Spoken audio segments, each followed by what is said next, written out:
교회 여러분 안녕하세요. 창조절 11번째 주일 함께 이 시간 예배와 친교를 나누기 위해 함께 하심을 감사드립니다. 오늘은 특별히 감사드립니다. 그동안 예배 드릴 때 시작할 때마다 마음이 좀 허전하고 또 그랬었는데 오늘 어르신들께서 이렇게 참석해 주셔서 마음의 평안을 얻습니다. 특별히 감사드립니다. 가을비가 한 차례 세차게 내리더니 기온이 뚝 떨어졌습니다. 언제나 건강 유의하시고 늘 평안하시기를 빕니다. 추위를 느낄 때면 언제나 나보다 어려운 상황에 처한 이웃들을 돌아보게 됩니다. 우리 교회는 지난주부터 수요일 저녁에 중보기도회 3번을 계획하면서 우리의 기도가 필요한 이들을 기억하고자 그동안 광고로 안내해 드렸습니다. 지난주 수요일에는 대학 수학능력 시험을 준비하고 있는 우리 교회의 수험생들을 위한 중보기도회 시간을 가졌습니다. 김라임, 김윤희, 맹은채, 박세봄, 이주현, 이혜진, 전치우, 최서혜 8명의 우리 푸른이들이 담대하게 시험을 잘 치르고 새 꿈을 펼쳐나갈 수 있도록 마음을 모았습니다. 이번 주 돌아오는 수요일에는 병환으로 힘든 시간을 보내고 계신 우리 교우들을 위하여 중보 기도의 시간을 갖고자 합니다. 주보에 늘 게시하면서 기도 때마다 개인적으로 기도해 왔습니다만 이번에는 우리가 함께 모여서 교우들이 건강을 회복하고 하루하루의 삶을 주님께 의탁하는 그 기도의 시간을 가지려고 합니다. 기억해 주시고 또 함께 해 주시기를 바랍니다. 그리고 이어지는 다음 주 22일 수요일 저녁에는 사회적 참사로 희생된 이들을 기억하면서 중보 기도회를 가지려 합니다.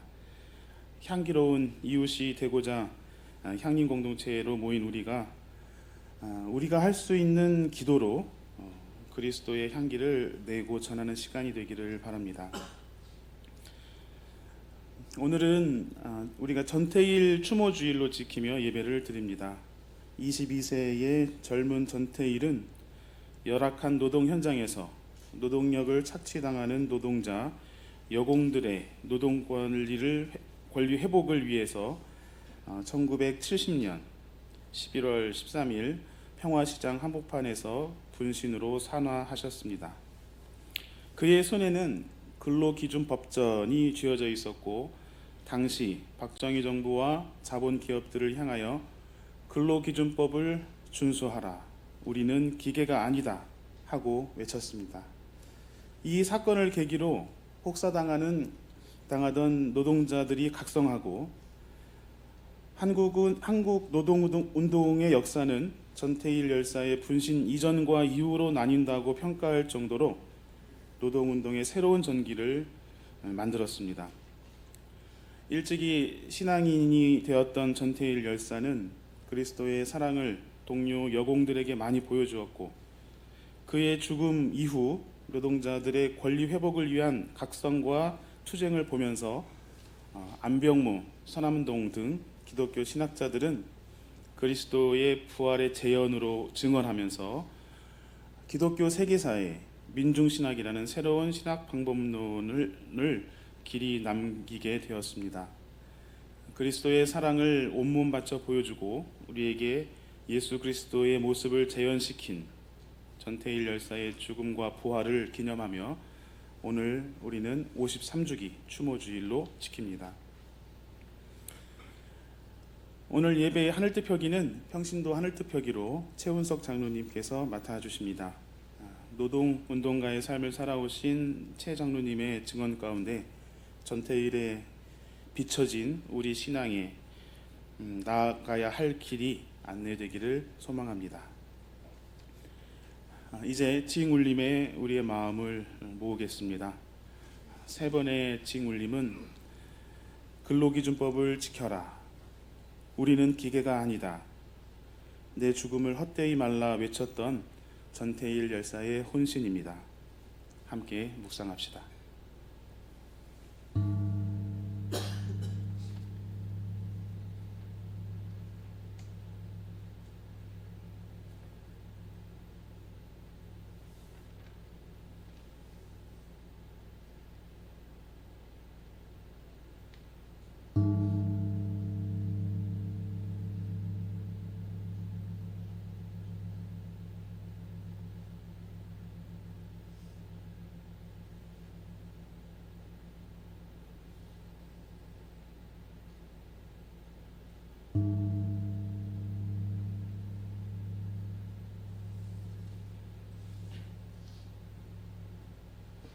주님, 너그럽게 보시고 나를 건져주십시오.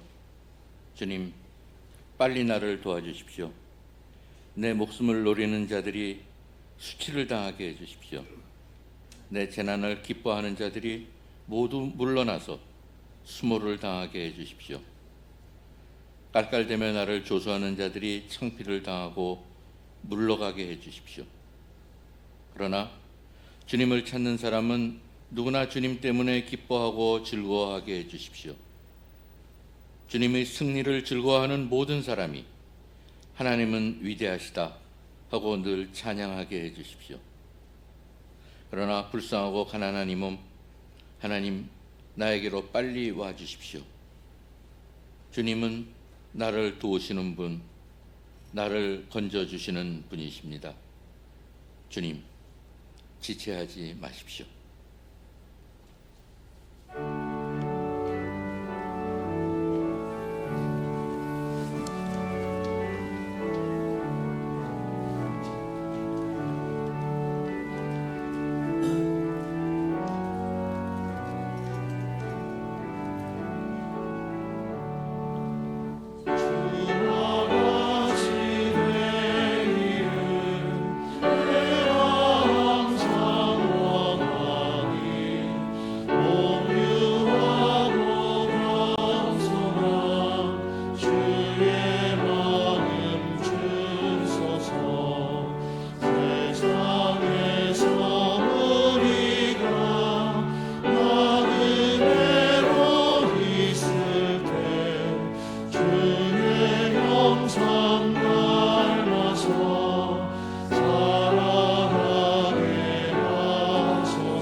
하나님은 위대하다. 우리 주님 크시도다. 우리 주님 위대하다.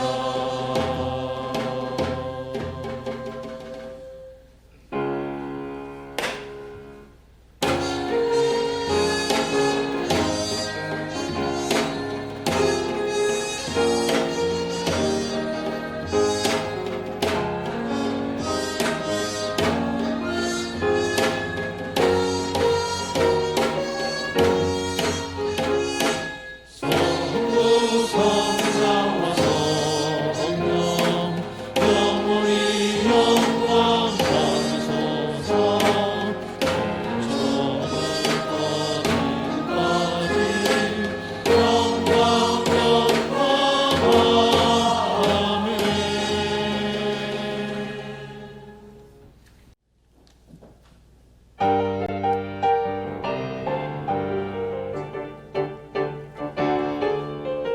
주는 백성 내 구원자, 위험에 빠진 날 건지고 고난에 있는 날 세우신 주는 백성 주길 되시네.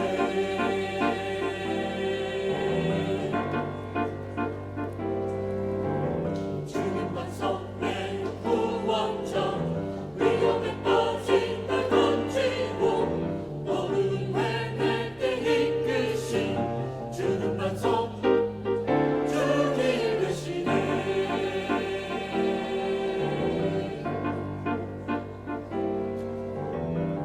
주님은 반석 되시네.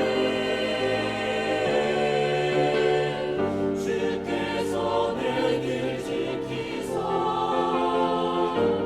환란 가운데 평안 주네. 주는 반석 주님께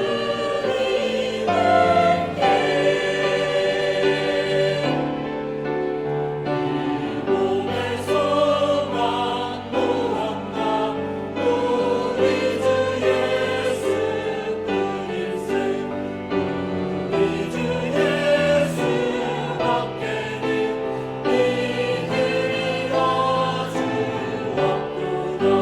주 나의 반석이시니 그 위에 내가 서리라.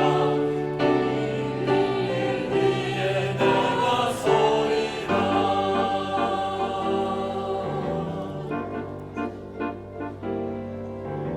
주님 반석 내 구원자, 위험에 빠진 날 건지신 주는 반석 되시네. 주는 반석 되시네. 주는 반석 되시네. 주는 반석 되시네.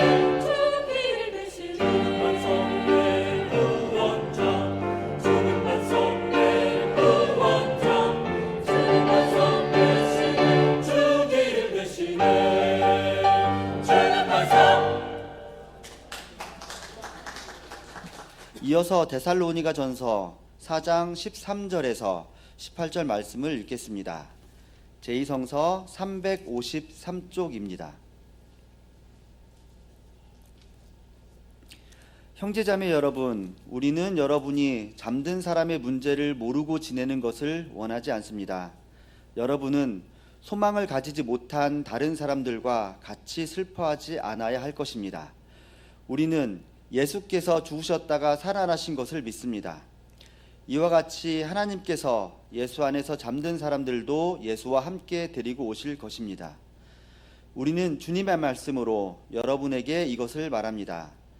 주님께서 오실 때까지 살아남아 있는 우리가 이미 잠든 사람들보다 결코 앞서지 못할 것입니다.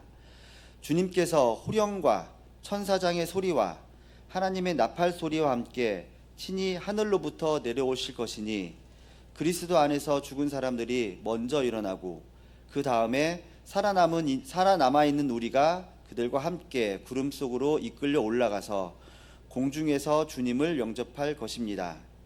이리하여 우리가 항상 주님과 함께 있을 것입니다. 그러므로 여러분은 이런 말로 서로 위로하십시오.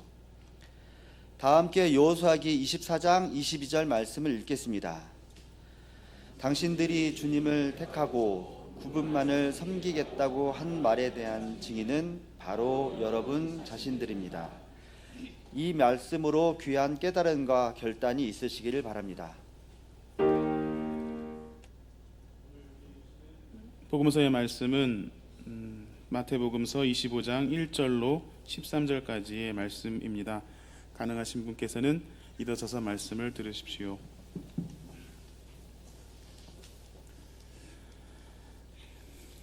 그런데 하늘나라는 저마다 등불을 들고 신랑을 맞으러 나간 10처녀에 비길 수 있을 것이다. 그 가운데서 5은 어리석고 5은 슬기로웠다. 어리석은 처녀들은 등불은 가졌으나 기름은 갖고 있지 않았다. 그러나 슬기로운 처녀들은 자기들의 등불과 함께 통에 기름도 마련하였다. 신랑이 늦어지니 처녀들은 모두 졸다가 잠이 들었다.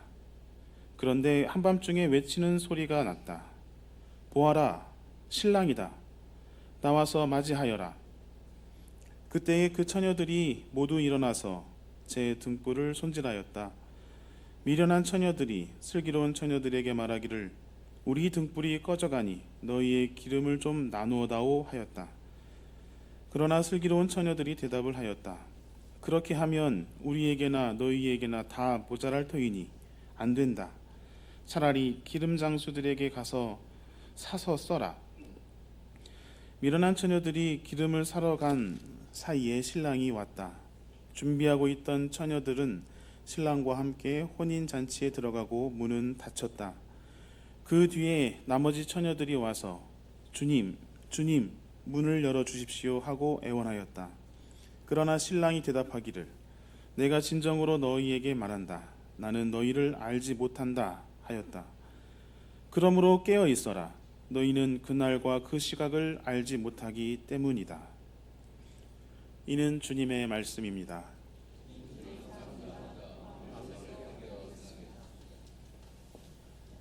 교회 여러분 안녕하십니까?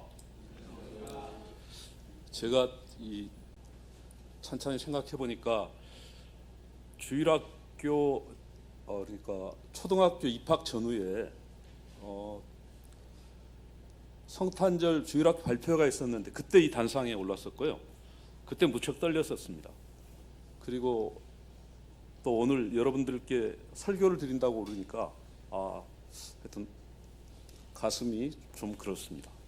그러니까 제가 주일학교 때부터 지금까지 주일날은 교회 밥을 먹든지 아니면 교회 근처 밥을 먹었습니다. 그러니까 적지 않은 시간을 교회를 다녔다라는 것이죠. 그러니까 그 설교는 무척 많이 들었었고요. 오늘 전달된 세 본문, 마태복음 본문 10처녀의 비유, 데살로니가 전서의 말씀, 그리고 여호수아 이야기. 어렸을 때부터 목사님들께서 저희들에게 강한 순종을 요구할 때 10처녀의 비유를 들었었습니다. 그리고 천국 가고 싶은 사람들 이야기하면은 데살로니가 전서의 이야기를 가지고 저희들에게 말씀하셨던 그런 기억들이 있습니다. 구약을 배우면서는 구약은 되게 정리해서 단순하게 정리하면 구약은 준비하시는 하나님 여호와 이레, 그 아브라함에게 자식을 제물로 바치라고 하고 산양을 준비하셨던, 그리고 그 이후 역사적으로 이스라엘을 끝없이 준비하고 지켜주시는 여호와 이레 하나님을 배웠었고요. 그리고 여호와 니시의 하나님을 배웠습니다. 출애굽 과정에서 아말렉인가 하는 민족들과의 싸움들이 있었고 그 싸움에서 승전하고 깃발을 올리는 과정, 그것을 여호와 이레의 하나님이라고 하고, 언제나 그 여호와 이레는 이스라엘 민족들에게 승리 주시는 이로 저희들이 인식하고 있습니다. 그리고 평화 주시는 하나님 여호와 샬렘을 배웠었습니다. 오늘 구약의 말씀은 여호와 이레와 관련된, 여호와 니시와 관련된 이야기입니다. 저는 이 이야기를 나눌 때 늘 저에게 큰 해석의 어려움들이 있었는데, 지난 주일 예레이 향린의 곽근영 목사님께서 길목협동조합 강좌를 해주셨습니다. 그 길목협동조합 강좌에서 당신께서 최근에 쓰신 책 야훼는 과연 죽이라고 명령했을까를 이렇게 본인이 쭉 풀어서 말씀하셨는데,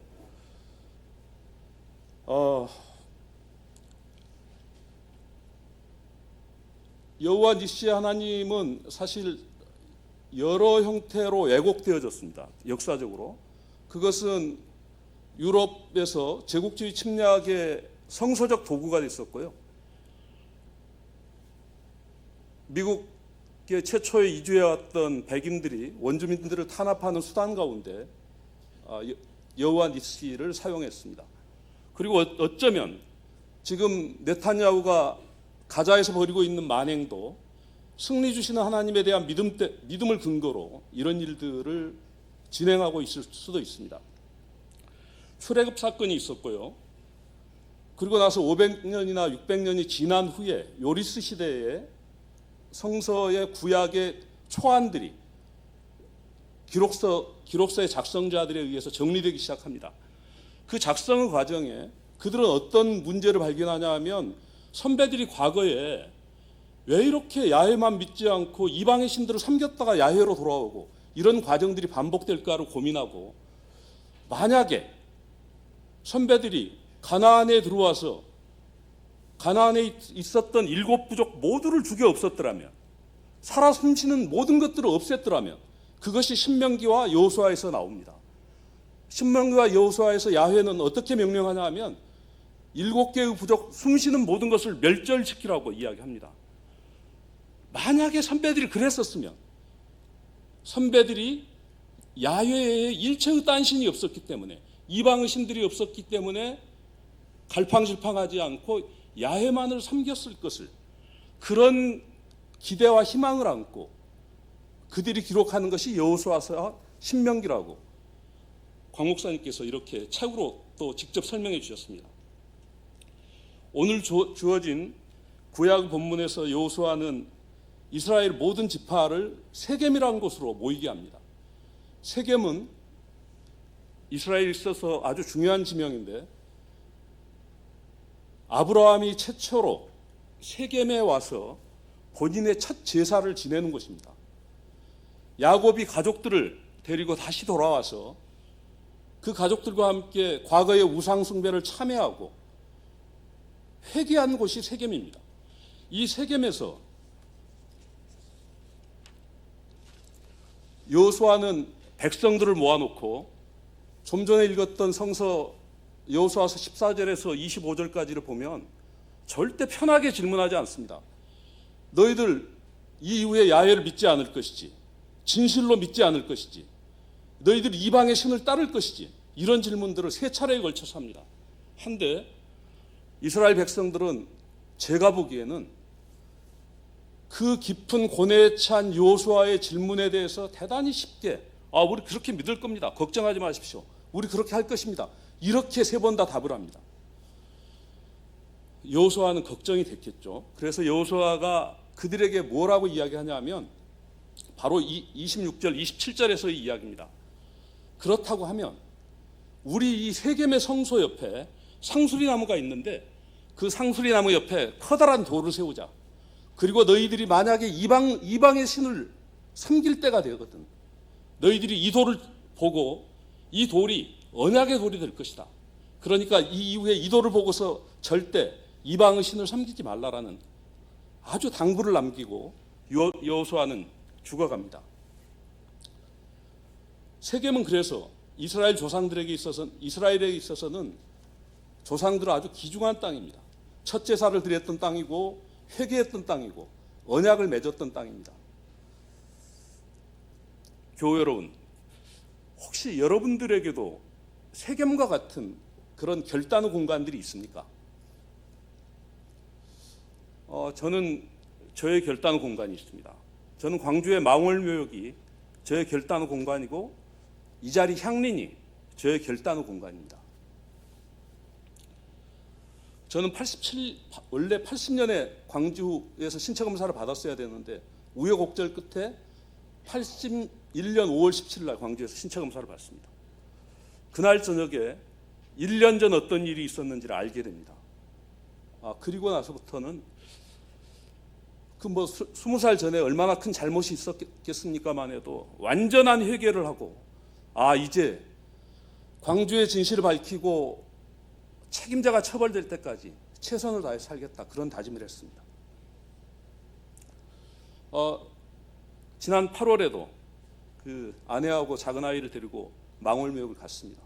그냥 가서 껴안고 울다가만 왔습니다.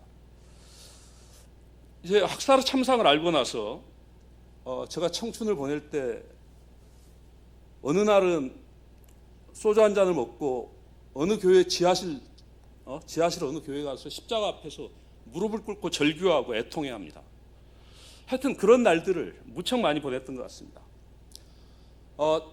신앙도 이제 갈팡질팡해지고 더 이상 신도 믿을 수 없다라고 막 고백하고 있었던 때입니다. 그런데 86년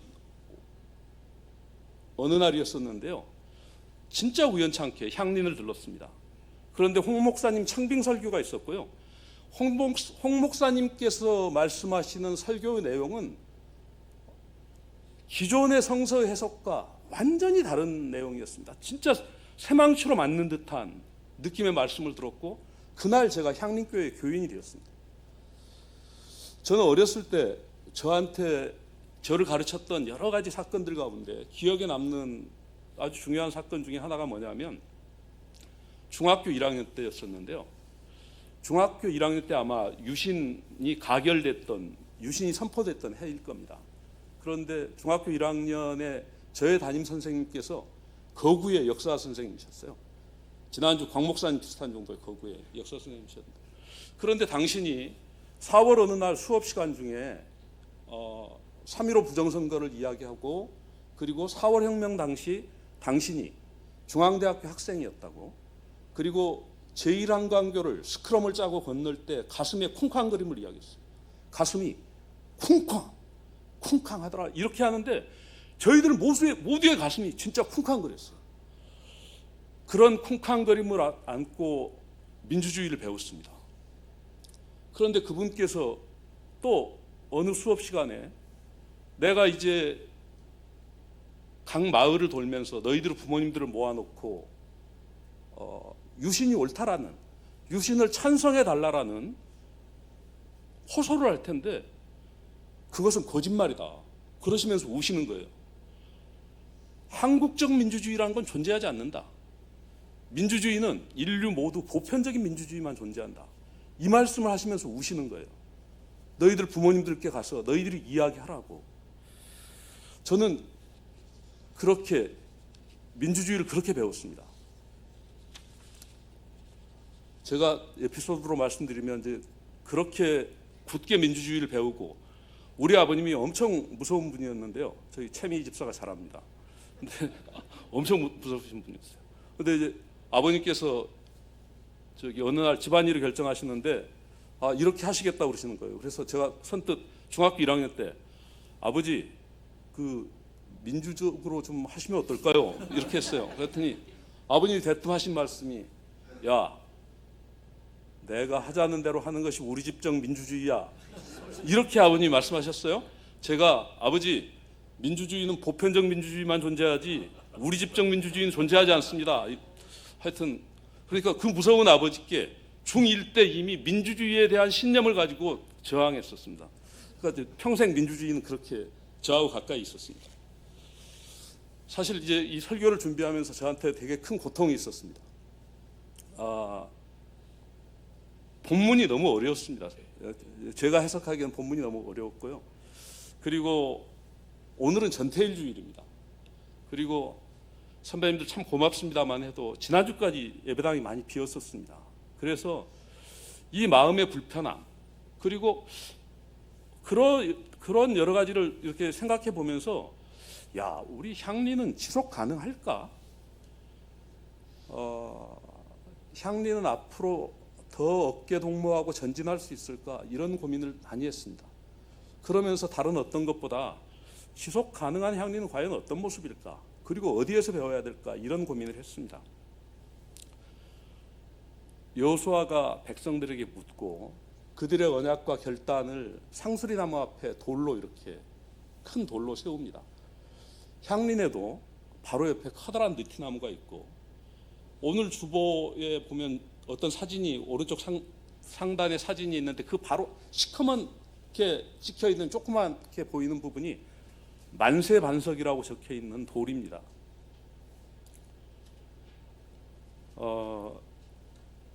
교회 여러분, 우리가 교회를 지으면서 우리 교회를 짓는 과정에서 가장 어려움을 겪은 생물이 누군지 아십니까 혹시? 어떤 생물이 가장 교회를 지으면서 어려움을 겪었을 것 같습니까? 느티나무입니다. 교회 앞에 느티나무. 저 느티나무는 우리 교회의 윤곽을 파면서 교회 자리에 좀 들어와 있어요. 그래서 불가피하게 장비들에 의해서 뿌리가 많이 긁혔습니다. 뿌리가 너무 많이 상했어요. 그리고 우리 교회에 엘리베이터가 없을 때 위로 물건을 올리려면 고가 사다리로 물건을 올려야 되는데 교회 건물 전체를 둘러보시지만 교회 위로 물건을 올릴 공간이 없어요. 오로지 계단 쪽으로 올리려면 느티나무의 가지를 헤치면서 고가 사다리를 이용할 수밖에 없었습니다. 그래서 하여튼 우리 느티나무는 많이 상해 있습니다. 제가 어제 교회에 일이 있어서 오는데 다른 느티나무들하고 교회 느티나무하고 이렇게 한번 살펴봤어요. 여러분들 예배 끝나고 나가실 때 보시면 다른 느티나무들은 아직도 잎들이 많이 달려 있습니다. 그런데 우리 느티나무는 잎들이 다 떨어져 있어요. 느티나무가 저렇게 빨리 잎이 떨어진다는 것은 내가 아프다라고 호소하는 겁니다. 내가 몸이 무척 아프다 호소하는 겁니다. 사실은 우리가 지체를 돌보듯이 만물 중에 하나인 느티나무 그리고 우리의 벗인 그리고 우리의 교우입니다. 잘 돌봐야 된다고 생각합니다. 저는 이제 신앙생활을 하면서 광주하고 그리고 향린하고 전태일이 저의 신앙을 바꿉니다. 그 보수적 신앙에서 이렇게 살면 안 되겠다 이런 신앙으로 바꾸고요. 그래서 출애굽에 대한 해석과 그리고 예수의 죽음과 예수의 부활에 대한 배움들을 다 새롭게 갖습니다. 그리고 광주와 전태일의 정신을 계승하겠다고 다짐하고 향린의 교인으로서 자기 의무를 충실히 하려고 노력합니다.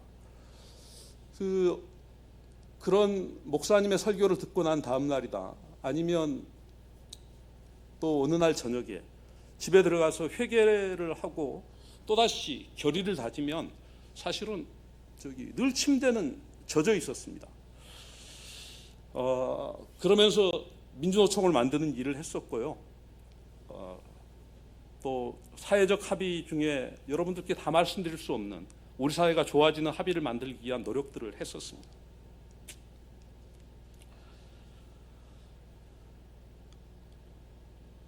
교우들께서도 너무나 잘 경험해서 아시지만 사실은 향리는 아까 말씀드렸던 보통의 교회들이 섬기는 예수를 섬기는 곳은 아닙니다. 그리고 그런 우리들 역시 둥글지가 않습니다. 사실 여러분들께서 주변의 동료들을 바라보시면 얼마나 좋으신 분들입니까? 한 분 한 분의 인품과 그의 삶의 행적과 이런 것들을 보면 얼마나 귀중하고 아름답고 존경스러운 분들인지 모릅니다. 하지만 우리는 우리들 스스로가 다 날서 있는 자들입니다. 그래서 우리는 언제나 신앙의 의제가 나올 때마다 사회적 문제가 나올 때마다 서로가 갈등하고 대립하는 것들을 일상화해 왔습니다.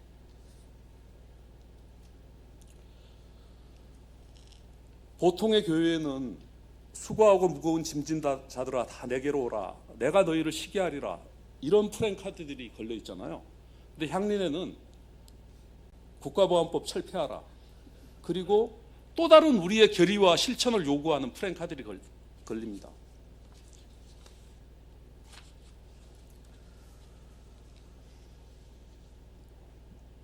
향린에는 그런 프랭카드만 있는 것이 아니라 느티나무도 있고 만세반석이란 돌도 있는데요.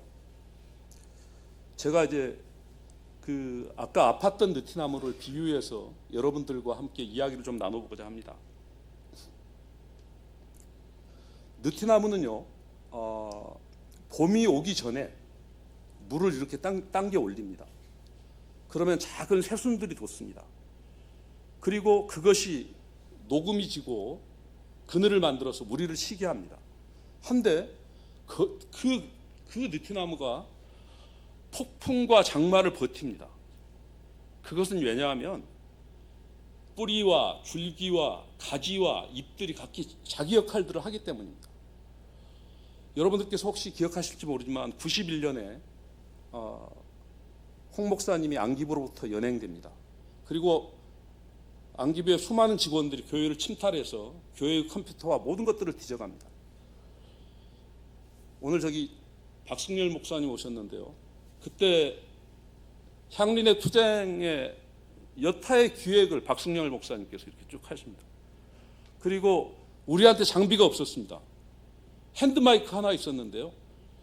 핸드마이크로 제가 목소리가 우렁찼었고 우리의 투쟁들을 이렇게 제가 앞장서서 진행했던 것이 기억납니다. 근데 가장 앞장서셨던 분들이 누구냐 하면 잘 생각해 보시면요. 도기순, 김혜선, 박정실, 김우신, 우리 여성 선배님들이셨습니다. 물론 남녀 가리지 않았지만 겹겹이 정경들이 우리를 둘러쌌는데요.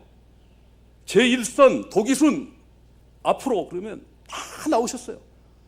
여성 선배님들이 다 앞에 나와서 청년들이 경찰들하고 싸우면 그 싸움의 결과가 자명하니까 피가 터질 테니까 선배들이 앞장서서 그 길들을 뚫으셨어요.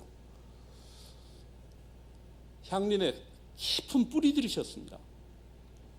그리고 우리는 어쩌면 찰랑거리는 가지들이었고요. 그러니까 느티나무는 그런 역할들을 합니다. 그런데 느티나무는 때가 되면 또 물을 내리기 시작합니다. 느티나무가 물을 내리면 그 무성했던 녹음이 단풍잎으로 색깔이 바뀌고요. 그 단풍잎은 또 낙엽에 대해서 떨어집니다. 그 낙엽들은 썩어서 다른 생물의 거름이 됩니다. 느티나무는 신기한 것이 가지가 한쪽 꺾이지 않습니까? 그러면 다른 가지가 푸르름을 덜합니다. 왜냐하면 균형을 잡으려고 그래요. 독립수로 서 있는 어떤 느티나무라도 보십시오. 느티나무는 한쪽이 우렁차고 한쪽이 빈약하지 않습니다. 느티나무는 늘 중심을 함께 나누려고 노력합니다. 그리고 느티나무는 꺾이지 않습니까? 꺾이면 옹이로 덮어줍니다. 진액을 내서 옹이가 돼서 덮어줍니다. 그 우리 교회방 느티나무에 꺾인 부분이 있을 거예요. 가서 살펴보시면 옹이가 이렇게 나와서 덮습니다. 사실은 그 옹이가 덮는 것은 어쩌면 우리 안에 상처가 있으면 다른 쪽은 덜 가더라도 또 다른 쪽은 좀 덜 하더라도 멈춰설 줄 알아야 되고 또 덮을 줄 알아야 되는 것들이 느티나무에서 우리가 배울 수 있는 거 아닌가 싶습니다. 느티나무가 가을에 물을 내리는 이유가 뭔지 아십니까? 느티나무가 가을에 물을 내리지 않으면 느티나무는 죽습니다. 느티나무는 가을에 물을 내리는 이유가 진짜 추운 겨울을 이겨내기 위함입니다. 겨울이 되면 북풍 한설이 몰아치고 이럴 때 가지에 잎이 많으면 당연히 찢기겠죠. 그리고 그 추운 겨울에 나무에 물이 가득 있으면 얼어서 죽겠죠. 그래서 느티나무는 살려고 물을 내립니다. 그리고 벌거벗은 나목이야만이 그 한 겨울을 이겨낼 수 있습니다. 저희들이 이제 교회를 지었고요. 그 어떤 새 집도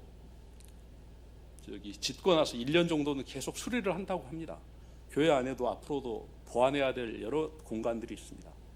하지만 선배님들 그리고 동료 여러분들 한번 생각해 보십시오. 향린이 지난 70년 동안에 이렇게 좋은 공간 그리고 다양한 시설들이 되어 있는 곳에서 예배 드린 적 있습니까? 가장 좋은 공간에서 예배를 드립니다. 그런데 오늘 말고 지난주까지 향린의 지난 가을을 한번 생각해 보십시오. 향린의 70년 중에 가장 온기 없고 추웠던 가을이 아마 지난 가을 아니었을까 싶습니다. 제가 우리 뾰족한 우리들에게, 저 역시 마찬가지지만 우리들이 언제나 자기 색깔의 단풍이어야 합니다.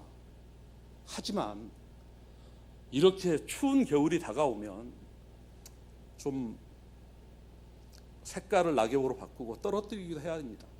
그래서 제가 감히 말씀드리면 이제 교회 안에서 우리들의 신념의 갑옷을 좀 벗는 것은 어떨까? 좀 다시 한번 신앙을 살펴가면서 고민하면 어떨까? 이런 생각들을 갖습니다. 저한테는 이제 먼저 가신 선배들께서 저한테 개인적으로 했던 이야기 좀 드리겠습니다. 우선 홍대국 선배님께서요, 돌아가시기 전에 저에게 하셨던 말씀은, 최 장로, 교회는 포용하고 단결해야 돼. 이 말씀을 간절히 하셨습니다. 김성빈 권사님께서 향린이 따뜻하지 않음을 저한테 되게 안타깝게 말씀하셨습니다. 교회는 따뜻해야 한다고 말씀하셨어요. 황성규 목사님께서 말씀하신 것은 교회에서 자기 목소리를 높이지 마라. 겸손하게 공동체를 섬겨라. 겸손하게 예수를 섬겨라. 이 말씀을 간곡하게 하셨습니다. 제가 오늘 여러분들께 이 말씀을 전합니다.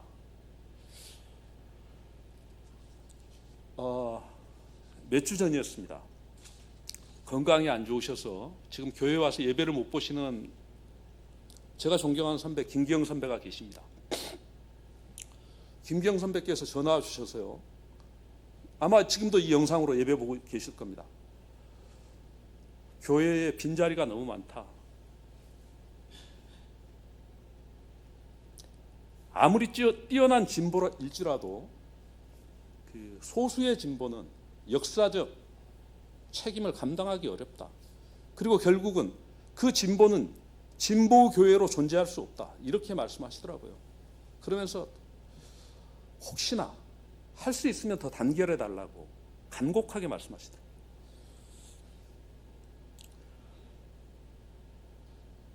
건축 과정이 저 느티나무가 그렇게 아팠듯이 향린도 지금 무척 아파하고 있습니다.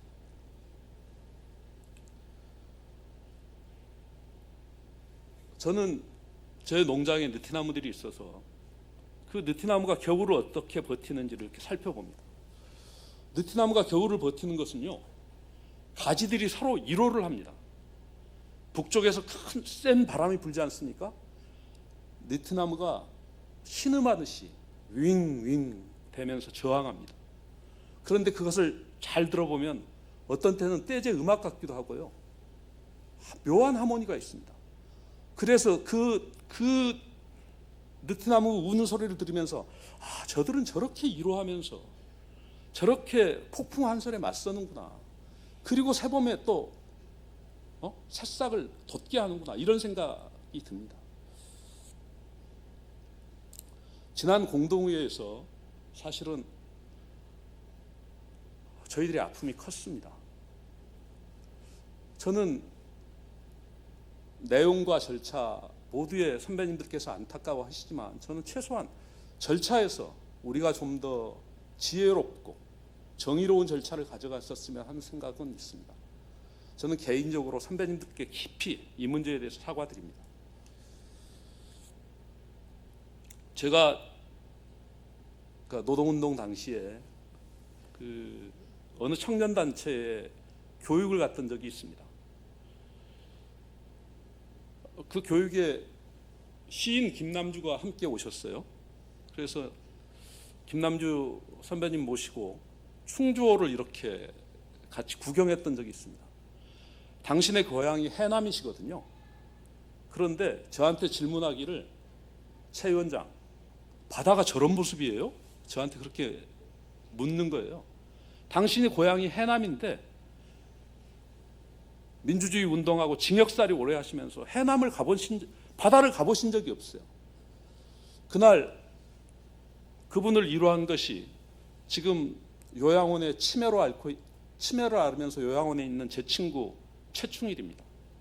그가 향린의 교인이었고 그하고 손잡고 민주주의를 위해서 투쟁했었고 그리고 민주노총을 만들기 위해서 밤을 샜었습니다. 근데 저는 김남주 시인의 시를 여러 편 좋아합니다만 해도 그 중에 가장 좋아하는 시는 김남주 시인의 식구 중에 가장 좋은 시는 사랑만이 겨울을 이기고 봄을 기다릴 줄 안다라는 식구입니다. 오늘은 전태일 주일입니다. 53년 전 찬바람 부는 평화시장 입구에서 한 청년이 자신의 몸에 신나를 끼얹습니다. 그리고 그는 불을 당깁니다. 불이 붙인 채 그가 외치는 것은 근로기준법을 지켜라 라고 외칩니다. 그리고 그는 그리고 그는 한 줌 재가 됐습니다. 숲덩어리가 되고 한 줌 재가 된 이를 우리가 어떻게 그를 부릅니까? 아름다운 청년 전태일이라고 부릅니다.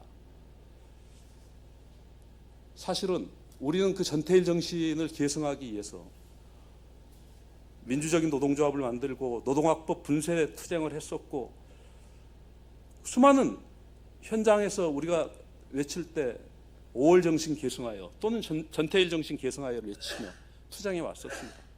전태일은 우리에게 아직도 정신으로 계승되어야 할 이로 남아 있습니다.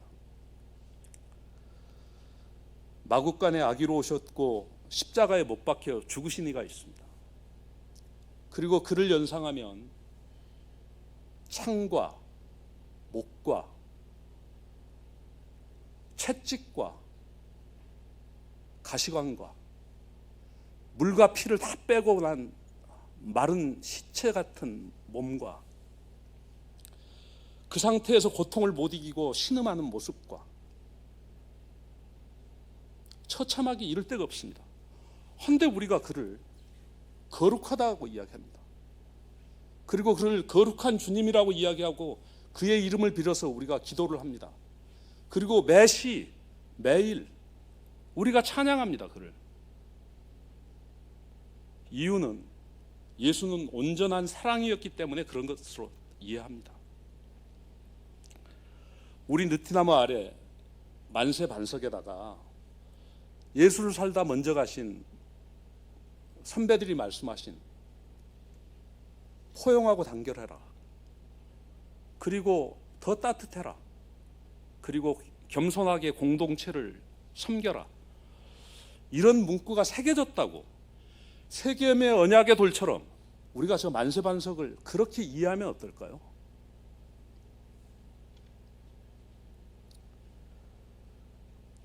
이제 나뭇가지 중에 하나인 제가 지체인 여러분 또 다른 가지들에게 나지막이 기도하고 한 줄의 시를 읽습니다. 예수는 사랑이시다. 사랑만이 겨울을 이기고 봄을 기다릴 줄 안다. 잠시 침묵하겠습니다.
내 속엔 내가 너무도 많아 당신의 쉴 곳 없네. 내 속엔 헛된 바램들로 당신의 편한 곳 없네.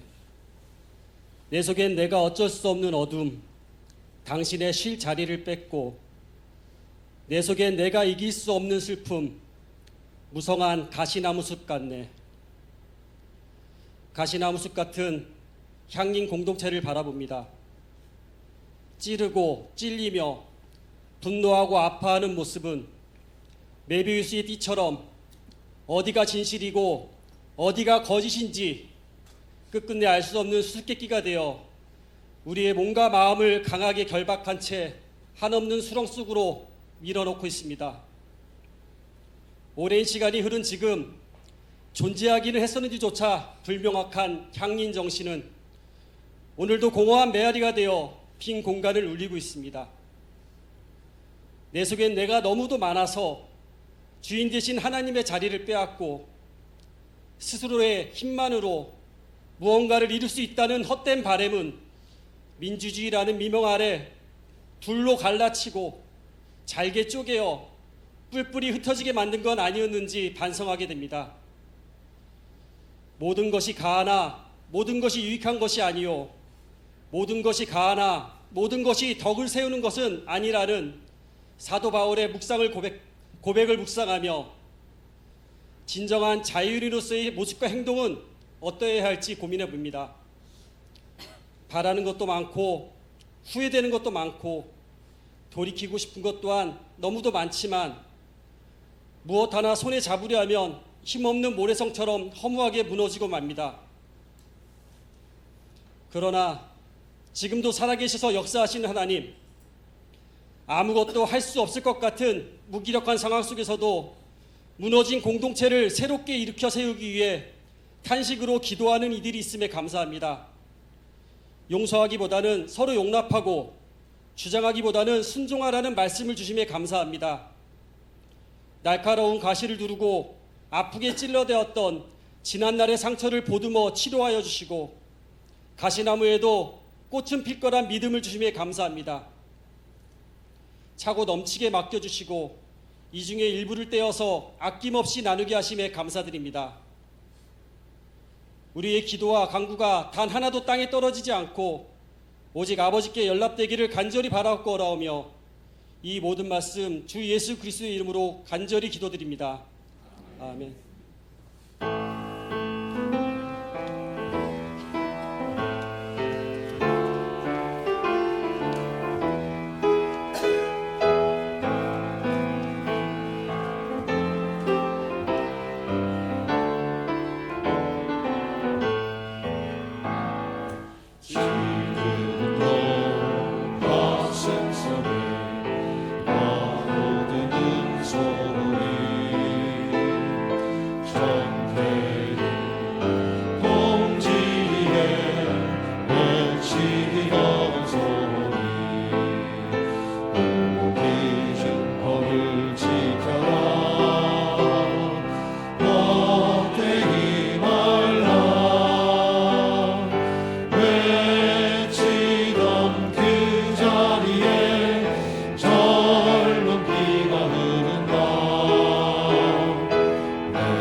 이제 우리 모두 벌거벗은 채 얼마일지 모를 혹한의 겨울을 맞습니다. 부디 사랑으로 이겨내고 향림과 느티나무에 새순이 돋기를, 다시 무성한 잎이 자라 아픈 이들의 그늘이 되고 너와 나만의 완연한 가을색을 드러낼 수 있는 그런 날이 오기를 기도합니다. 다 함께 공동 축도를 드리겠습니다.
네, 몇 가지 안내 말씀을 드리고 공동 간식 나눔을 하도록 하겠습니다.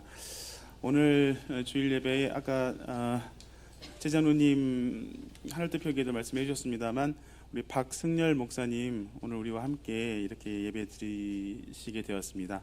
저 뒤편에 계신데요. 환영의 박수를 쳐주시면 감사하겠습니다. 박 목사님께서는 이번에 우리 교회 담임 목사 청빙의 과정, 청빙 때까지 임시 당회장, 우리 교회 임시 당회장을 맡아서 이제 수고를 해주시기 위해서 이렇게 오셨습니다. 노회의 파송을 받아서 이렇게 와주셨는데요. 오늘까지 휴가 중이신데. 휴가 중이신 중에 오늘 이렇게 같이 참여해 주셨습니다. 맡으신 교회의 목회도 하시고 우리 교회에서 당회, 그다음에 임시공동의회 이런 주례를 맡아 주실 예정이십니다. 다시 한번 환영드리며 감사드립니다. 그리고 예배 모두에 제가 감사를 드리면서 말씀을 드렸습니다만 오랜만에 이렇게 장녀 어르신들께서 또 장녀뿐만 아니라 장녀 장남 어르신들께서 오늘 예배에 함께 해 주셨습니다. 지난 임시공동의회 결과 이후에 온라인으로 주일 예배를 드리시다가 오늘 이렇게 함께 해 주셨는데요. 매주 자리를 지켜 주셨던 어르신들을 주일마다 뵙지 못한 지난 5개월 정도 되었죠. 5개월 동안 많은 교우들이 기도하며 지냈습니다. 목회기도, 감사기도, 또 하늘뜻표기에서 우리 교우들의 그런 걱정과 송구한 마음을 드러내면서 이게 좀 표현하면서 조심스럽게 표현하면서 이렇게 기도하면서 지냈습니다. 여전히 저희가 헤아리지 못하는 지점도 있고 또 하고 싶은 말씀이 많이 있으시겠지만 저희의 걱정과 기도하는 것을 그 마음을 알아주시고 오늘 이 자리에 함께 해 주신 것으로 생각이 되어 다시 한번 감사의 말씀을 드립니다. 지난 날 동안 잠시 주일 예배를 온라인으로 따로 드리시면서 깊이 생각하시고 또한 기도하셨을 그 마음을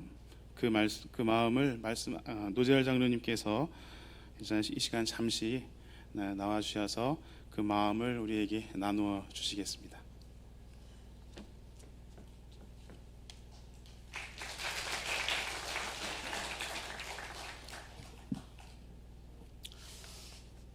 안녕하십니까.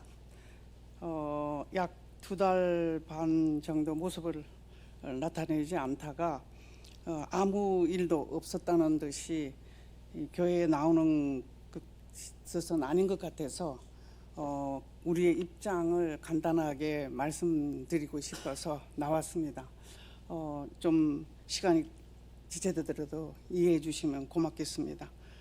작년 신도회가 그간 교회를 나오지 않은 이유를 많은 교우들은 잘 모르는 것 같아 그동안 저희들의 고충을 밝히고자 합니다.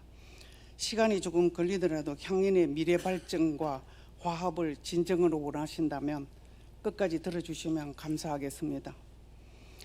이 입장문을 발표하고자 하는 것은 교인들 간의 오해를 불식시키고자 하는 것이지 누구를 힐난하고자 하는 함이 아님을 이해해 주시면 더욱 감사하겠습니다. 또한 이 입장문은 신도회 회원들의 생각이라는 것도 함께 말씀드립니다. 혹시라도 들으실 때 불편한 생각이 드시면 이 발표가 끝난 후 여신도회 회장인 저에게 개인적으로 질문해 주시면 정중히 답변해 드리겠습니다. 먼저 작년 신도회가 공동의회 투표 후 2달 반 동안 교회를 나오지 않은 이유에 대해서 말씀드리겠습니다. 투표에 불복해서가 절대 아닙니다. 그렇게 생각하셨다면 저희들을 참 모르는 것 같다고 생각할 수밖에 없습니다. 투표 불복이 아니라 투표 참여가 불가능한 교인, 즉 교회를 떠난 지 약 3년 이상 된 분, 다시 말씀드려서 교인이라고 할 수 없는 분께서 투표 당일 오셔서 투표를 한 것 때문입니다. 이는 분명 투표에 잘못된 관행을 만들었기 때문에 교회에 나오지 않은 것입니다. 교회에 나오지 않은 것을 신도회 결의에 의한 것이라는 말이 또 들려왔습니다. 그것은 사실이 아닙니다.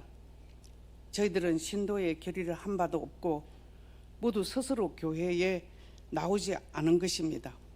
다시 말씀하자면 많은 분들은 교회를 안 나오는 것이 아니라 교회 자체를 떠날 생각을 한 것입니다. 교회 교적 정리가 안 된 상황이라 할지라도 교회를 떠나 다른 곳에서 예배를 드리고 그곳에서 봉사와 헌금을 한 사람이라면 향린 교인이 아닌 것이 맞다고 생각합니다.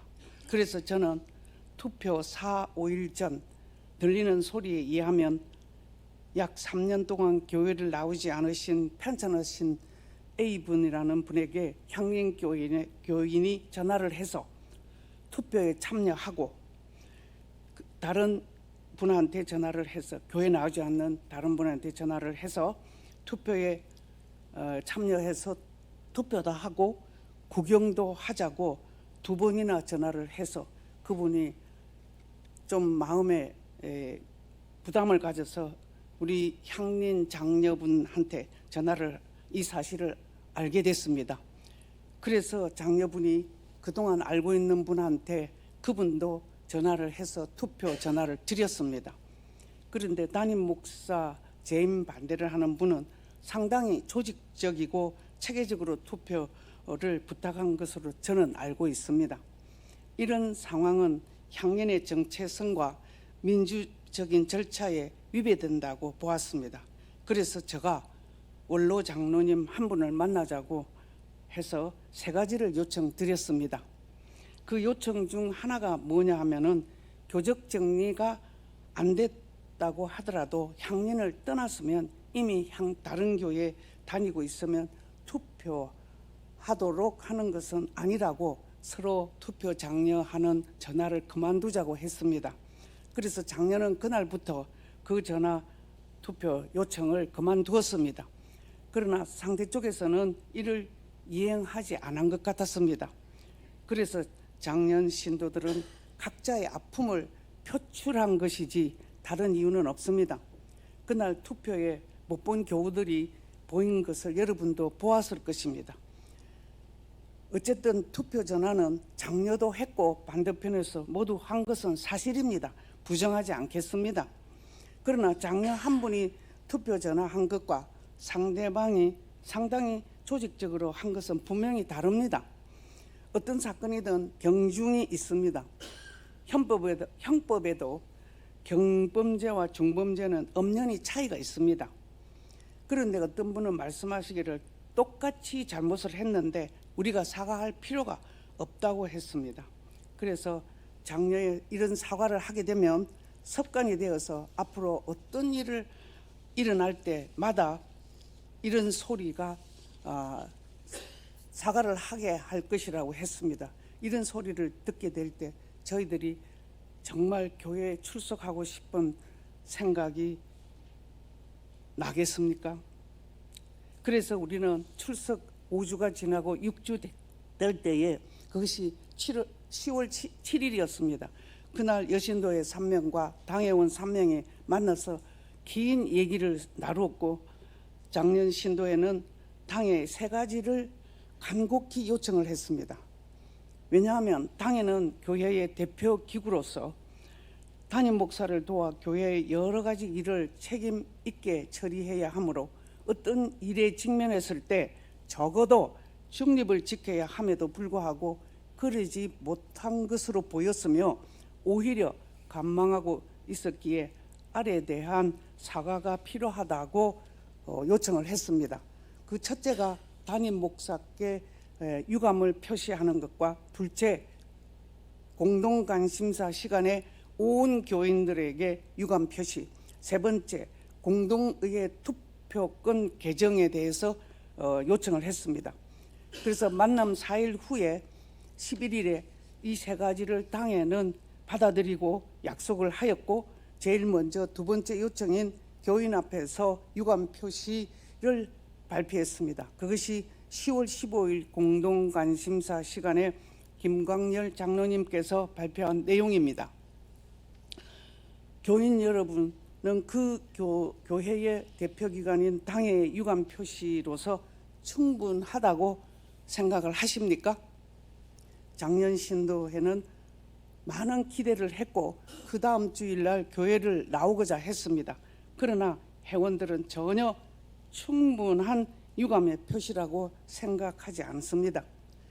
그 많은 어려움과 역경 속에서도 40여 년 혹은 60여 년을 묵묵히 이 향연을 지킨 자들로서 마음이 아파 교회 자체를 그만두겠다고 하시는 분들에게 그토록 야박한 사과문을 해야만 했는지 되묻지 않을 수 없습니다. 담임 목사님 재임이 안 된 것 때문이 아니라 향연의 정체성을 무너뜨려서라도 자기의 생각을 관철시키고자 하는 그 태도를 우리는 이해할 수 없었던 것입니다. 어쨌든 자신들의 생각을 관철시킨 성자로서 관용을 베풀 수는 없었는지요. 오늘 이렇게 교회에 참석한 것은 당의 유감 표시가 만족한 것도 아니고 그렇다고 우리의 아픔이 모두 해소된 것도 아니며 교회의 많은 문제점이 해소된 것도 아닙니다. 그럼에도 불구하고 작년 신도회는 어떻게든 우리의 아픈 마음을 추스릴 시간과 하나 되는 길이 무엇인가를 내야 했기에 시간이 필요했고 그 하나 되는 길은 교회 밖에 있는 것이 아니라 교회 안에 있다고 생각하였으며 향연의 정체성을 한견의 민주주의를 지키는 길에 우리 스스로 앞장서기 위해 교회에 출석을 하기로 한 것입니다. 오늘 설교 시간에 최원숙 장로님이 사과의 말씀을 해주신 것에 대해서는 굉장히 감사의 마음을 드립니다. 또 하나 말씀드리고 싶은 것이 있습니다.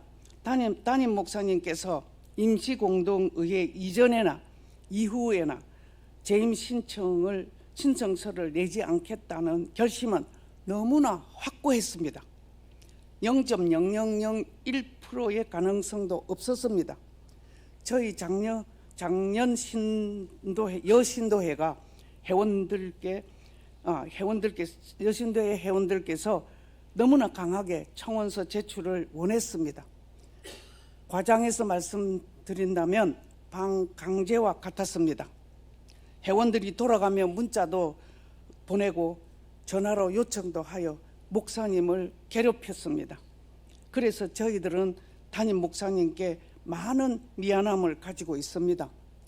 이런 상황은 김희연 목사님이기 때문이 아니라 어떤 목사님이라 할지라도 그랬을 것입니다. 이 점 유념해 주시면 감사하겠습니다. 이상 작년 신도의 입장을 말씀드렸습니다. 들어주셔서 감사합니다. 이상입니다.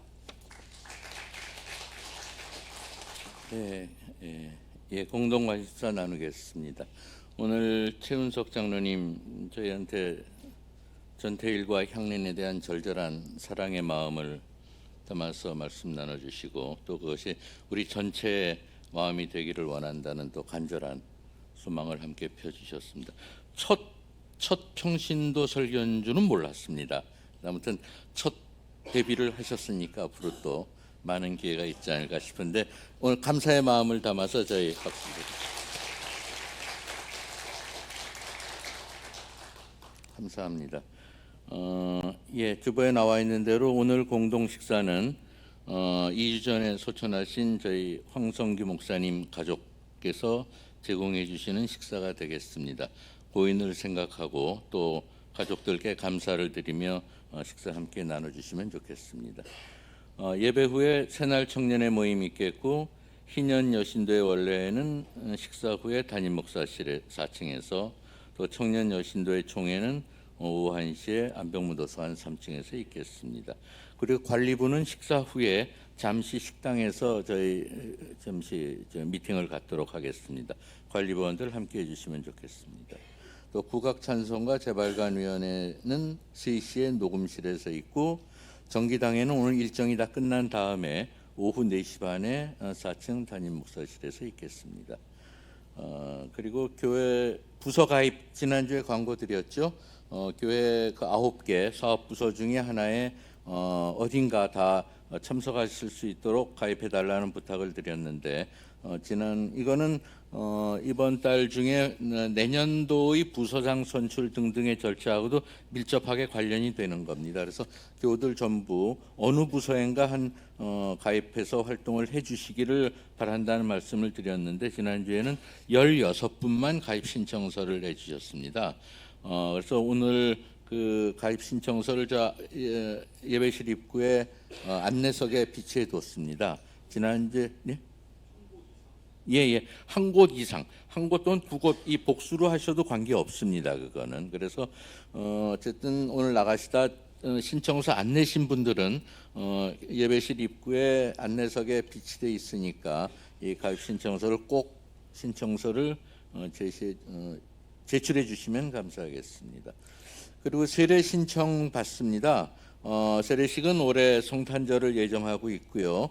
세례 받기를 희망하는 교우는 유아 세례 포함입니다. 교우들께서는 26일까지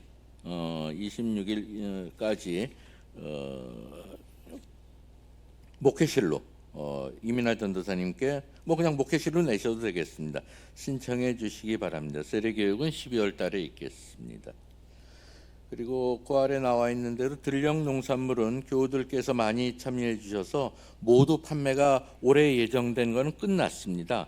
그 관심 보내주신 데 대해서 감사드리며 특히 쌀 경우는 지금 보관돼 있는 나락을 내년 1월 말에 도정할 것이기 때문에 2월 초에 저희 다시 공지할 테니까 그때 신청해 주시면 감사하겠습니다. 이 들녘 농산물은 이렇게 판매가 끝났지만 그 외에 기살림 생협에서 저희 아시는 바대로 농산물 판매하는 것들은 있습니다. 계란, 사골곰탕, 미역, 구강소금 등등 여러 가지가 1층에 전시돼서 판매되니까 이 부분에 대해서는 계속 관심 부탁드리겠습니다. 그리고 창조질서 보존을 위한 손수건 사용법은 계속 읽어보시고 지켜주시면 감사하겠습니다. 그리고 여기는 없습니다만 지난 수요일 날 올해 목요일 날 오는 목요일 날 시험 보는 수능 시험을 보는 푸른 이들을 위한 중보기도회를 갖지 않았습니까? 여기 앞에 주보 앞에 보면은 여기 이게 뭐라 그러죠? 포스터 격려 문구를 써놓은 포스터도 우리 주보 앞장에 나와 있는데 오늘 예배실 나가시다 보면은 예배실 입구에 이 포스터와 안내 그 응원 문구를 쓰는 큰 전지가 붙어 있습니다. 그리고 작은 종이도 있으니까 우리 8명의 푸른 이들을 격려하는 문구들을 하나씩 빠짐없이 다 써서 제출해 주시면은 아마 저희가 전달도 되고 큰 힘을 얻지 않을까 싶습니다. 나가시면서 지켜봐 주시면 좋겠습니다. 그리고 교우 소식 있습니다. 정미혜 교우께서 오는 토요일 18일 날 오후 1시에 삼성전자 서초사옥 5층 다목적홀에서 혼인 예식을 갖습니다. 혹시 오늘 오셨을까요? 정미혜 교우는 저희 그 피아노 반주 해주시던 교우시죠. 그래서 2주 전인가 같이 오신 걸 뵀었는데 오늘은 아마 안 오신 것 같습니다. 오는 토요일 날 결혼식 있음을 기억해 주시기 바랍니다. 이번 주 일정 몇 가지 말씀드리겠습니다. 향린 에큐메니컬 영화제 4번째 순서가 내 이웃을 내 몸과 같이 사랑하라 퀴어 문화 축제의 방해 10년 잔혹사입니다. 그래서 이것이 어떻게 방해가 되어 왔는지를 아마 다큐 영화로 보여주는 작품 같고 이거는 지금까지 이 영화제는 목요일 날 해왔는데 이번 주 경우는 화요일 14일 내일 모레입니다. 오후 4시에는 향후실에서 그리고 7시 반은 2층 예배실에서 갖습니다. 날짜와 시간을 기억해 주시면 감사하겠습니다. 그리고 중보기도의 2번째 순서는 목사님 말씀드린 바와 같이 이번 수요일 7시 반에 향후실에서 병환 중인 교우들을 위한 예배 순서를 갖습니다. 함께해 주시기 바랍니다. 그리고 평화 소모임 다음 주일에 있고요. 다음 주일에 다시 한번 또 말씀드리겠습니다. 작년 여신도의 기도회, 우리 가랑모임 멀수, 신학 공부 모임 등등 계속되고 있습니다. 그리고 에큐메니컬 소식으로 넘어가겠습니다. 향린 공동체가 함께 드리는 오늘은 전태일 동지 53주기 추모 거리 기도회죠. 여기 주보에는 주보에는 3시라고 나왔는데 지금 저기 고쳐졌네. 2시 반입니다. 오늘 2시 반에 주보에는 3시라고 나와 있지만 2시 반입니다. 2시 반에 청계천에 있는 전태일 다리에서 향린 공동체가 함께 드리는 추모 기도회를 갖습니다. 날씨가 다소 쌀쌀합니다만은 저희가 빠지지 않고 매년 드리는 합동 그 추모 기도회니까 기억하시고 옷 좀 따뜻하게 입으시고 이 2시 반에 식사 후에 함께 해주시면 좋겠습니다. 아마 3, 4, 5 그 차를 나눠 타고 아마 함께 나가는 계획들을 서로 나누시면 되겠습니다. 그 노조법 2, 3조 개정을 기원하는 3개정된 종교행 금식기도회는 이건 전 별도로 진행되고 있습니다. 여기 함께 하시지 않더라도 마음으로 함께 해주시면 좋겠고 그 다음에 있는 기독교 시국행동 시국기도회 이건 새로 구성된 모임이라고 알고 있습니다. 화요일 날 오후 3시에 광화문의 동화면세점 앞에서 있습니다. 그리고 2023년 안병무학교 길목에서 진행하는 안병무학교죠. 안병무를 그리다 제4강 마지막 순서입니다. 역사적 예수 그때와 지금 예수에 미친 사람들이라는 제목으로 정원진 목사께서 강사로 나오셔서 오는 화요일 4시에는 아까 영화제가 있다고 말씀드렸죠. 화요일 4시에 그 다음에 7시 반에 향후실에서 안병무학교 4번째 순서 있음도 기억해 주시면 감사하겠습니다. 되게 되게 저한테 전달되거나 주보에 나와 있는 공동 관심사는 되게 나눈 것 같습니다. 다른 말씀 없으시면 향린교인 생활 실천 다짐을 함께 읽도록 하겠습니다. 우리는 누구에게나 햇빛과 비를 주셔서 평등하게 사랑하시는 하나님을 믿으며 교회와 가정, 직장 등 모든 관계에서 차별적 언어나 행위를 하지 않도록 민감하게 성찰하며 행동한다. 네, 창조절 11번째 주일이자 전태일 추모주일 예배를 모두 마쳤습니다. 안녕히 돌아가시고 다음 주에 뵙도록 하겠습니다.